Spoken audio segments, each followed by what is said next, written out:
অনেকে এটা একটা আপত্তি বিপত্তি বিভিন্ন রকম বিষয় আছে। কেউ কেউ বলেন যে স্যার তো ভালোই কিছু বলে, মনে হয় ভালোই, কিন্তু আমাকে একজন বলছে যে ইন্টারনেটে তরুণেরা এখন সব হুজুরদের নারী নক্ষত্র সব বের করেছে, প্রত্যেকেরই সমালোচনা আছে। তা আমি বললাম যে আমার সমালোচনা কি? বললে আপনার বড় সমালোচনা যে আপনি পীর সাহেবের সাথে ট্যাগ বাঁধছেন কেন? আপনি তো আলহামদুলিল্লাহ অনেক বড় আলেম, আপনি নিজেই আবার ওই দারুস সালামে ফুরফুরা দরবারে ওয়াজ করেন, তার মানে আপনি বেদাতের অনুমোদন দিচ্ছেন। তো বহু রকম কথা আছে। আলহামদুলিল্লাহ, কথা হলো আমার শ্বশুর ফুরফুরার পীর আব্দুল কাহার সিদ্দিকী রাহিমাহুল্লাহ মারা গেছেন। এদেশে পীর মুরিদি ছিল, আছে।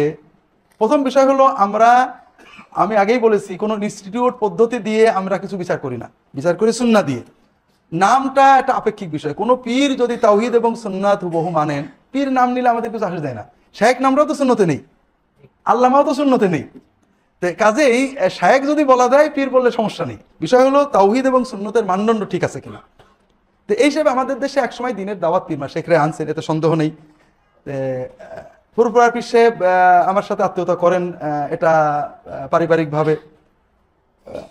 আমার ধারণা ছিল যে আমার দ্বারা তাদের কিছু উপকার হবে বা আমি দিনই দাওয়াত তাদের ভিতরে দেব। আমার বন্ধুরা, আমি যখন ফুরফুরার পীর সাহেবের মেয়ে বিয়ে করলাম, আমার খুব ঘনিষ্ঠ বন্ধু ডক্টর মুসলিহউদ্দিন, খুব নামকরা আহলে হাদিস আন্দোলনের একসময় নায়েবে আমির ছিলেন, আমার ওই মাদ্রাসা আমার আলিয়া মাদ্রাসা থেকে আমার বন্ধু, উনি আমার 1 বছর সিনিয়র ছিলেন।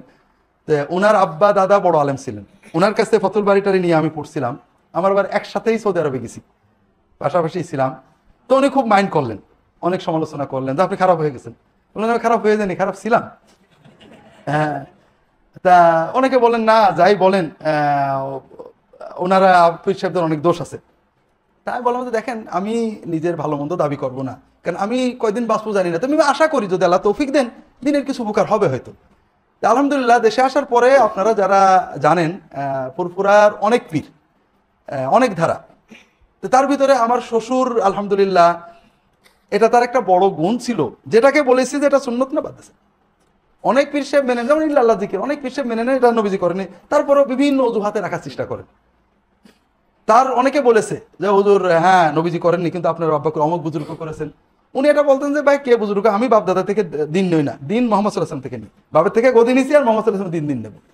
এ ব্যাপারে আলহামদুলিল্লাহ উনি যথেষ্ট কঠোর ছিলেন, তাওহীদের পক্ষে, শিরকের বিরুদ্ধে, সুন্নতের পক্ষে, বেদাতের বিরুদ্ধে খুবই ভোকাল ছিলেন। এবং আমি যে কথাগুলো বলতাম এটার পিছনে পাহাড়ের মতো দাঁড়িয়ে সহযোগিতা করেছেন। এবং উনি চেষ্টা করেছেন, উনি জেনেছেন যে সুন্নত না, বেদাতটা জরুরি না, নবীজি করেননি, এটা উনি করতেন না। উনি এগুলো সব, এমনকি উনি বলেছেন আমার বাপ দাদার যত বই আছে আমি আর ছাপাবো না, পিওর সুন্নত এবং তৌহিদের বাইরে কোনো বই আমি আর রিপ্রিন্ট করবো না। এবং উনি বেঁচে থাকতে এভাবেই করেছেন। আমাকে পীর হওয়ার অনুমতিও দিয়েছেন, যাকে বলে খেলাফত বা যাই বলে এজাজত যাই বলেন। এখানে আমার দ্বিমুখী বিশ্বাস আছে। পীর মুরিদি দিনী দাওয়াতের একটা উপকরণ, আমাদের দেশের মতো সমাজে এর মাধ্যমে দিনী দাওয়াত চলে। পাশাপাশি আমার ইয়াকিন হলো সুন্নতের খেলাফ যত পদ্ধতি আছে, এ যতই ভালো হোক কিছু খারাপ এসে যায়, সামলানো যায় না। পীর মুরিদির আসাস হলো সহবত, একজন ভালো মানুষের সাহস, এটা কিন্তু সুন্নত। এই সহবতটার সুন্নত তরিকা হলো একজনকে নির্দিষ্ট করা যাবে না, একজনের কাছে বেশি যাওয়া যাবে, কিন্তু বিভিন্ন নেককার মানুষের কাছে যেতে হবে। সাহাবীদের যুগে তাবেঈনরা একজনকে নির্দিষ্ট করতেন না, বিভিন্ন নেককারদের। হাসান বসরি শুধু মানে আনাসের কাছে গিয়েছেন এরকম নয়, তিনি অন্য বিভিন্ন সাহাবীর কাছে থাকছেন, বসছেন। হাসান বসরির সাথীরা তার কাছেই থাকতেন তা না, অন্যান্যদের কাছেও যেতেন, ওয়াজ শুনতেন, কথা শুনতেন, আল্লাহর ভয়ে কাঁদতেন। কথা বুঝতে পেরেছেন?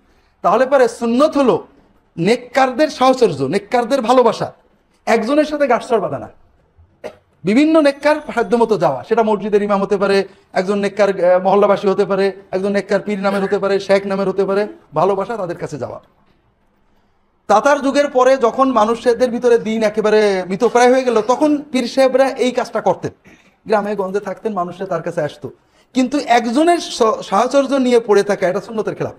আর সুন্নতের খেলাফের ভিতরেই কিছু সমস্যা আছে। তার প্রথম সমস্যা হলো যে আমরা যেটা মুরিদ বলি, মুরিদ মানে প্রার্থী, চাই। মানুষ তো আল্লাহকে চাই, কার মাধ্যমে চাই? নবীজি সাল্লাল্লাহু আলাইহি ওয়াসাল্লামের সুন্নতের মাধ্যমে। যখন একজনের কাছে যায়, তিনি এত বড় হয়ে যান, তখন ওইগুলো আড়াল হয়ে যায়, তখন তার খারাপটাও ভালো লাগে। যখন একাধিক আলেমের কাছে যাওয়া হয়, তখন ওই প্রত্যেক আলেমের ভালোটা নেওয়া যায় এবং যাচাই করা যায়।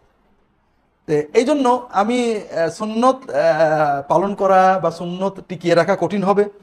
এরপরে আমি মরে গেলে এটা দরবার এবং বেদাতে পরিণত হবে, এই ভয়ে আমি এর ভিতরে যাই না। আছে তো আমার শ্যালক পীর মুরিদি চালাচ্ছে, আলহামদুলিল্লাহ, সে চেষ্টা করে সুন্নতের পরে থাকার, কিন্তু বড় দরবার হলে সুন্নত ঠিকানা কঠিন হয়, তারটা সে বুঝবে। কথা বুঝেন না? কারণ আমি ফ্রেশ থাকতে চাই, আল্লাহ যতটুকু বুঝতে দিয়েছেন, এই জন্য সুন্নতের বাইরে চলে যাওয়ার সম্ভাবনা থাকে। এই সিস্টেমগুলো মাসনুন না। একজনের সাথে বান্দা, একজনের সাথে বায়াত হওয়া, একজনের কাছে ওজিফা নেওয়া, একজনকে শায়েখ মনে করা, সোহবত নেওয়া, এটা সুন্নত। এবং সাধ্যমতো একাধিক নেককার মানুষের সোহবত নেওয়া, এটা সুন্নত। এই জন্য আমি পীর মুরিদি করি না। যদিও পীর মুরিদি করা অনেকে, বিশেষ করে আমার পিসে মরার পরে অনেকে বললো যে আমার শ্যালক তো ছোট বয়সে, আর আমার শ্বশুর আমাকে এত হাইলাইট করতেন, অনেকেই আমার কাছে আসছে, হুজুর আপনার সোহবত দিয়েছে। আমার সোহবত দেওয়ার সময় নেই, আমি বই লাগবার পড়াবো। হিসেব আছে, সোহবত দেওয়ার জন্য উনি ফিরে আসেন জানার কাছে।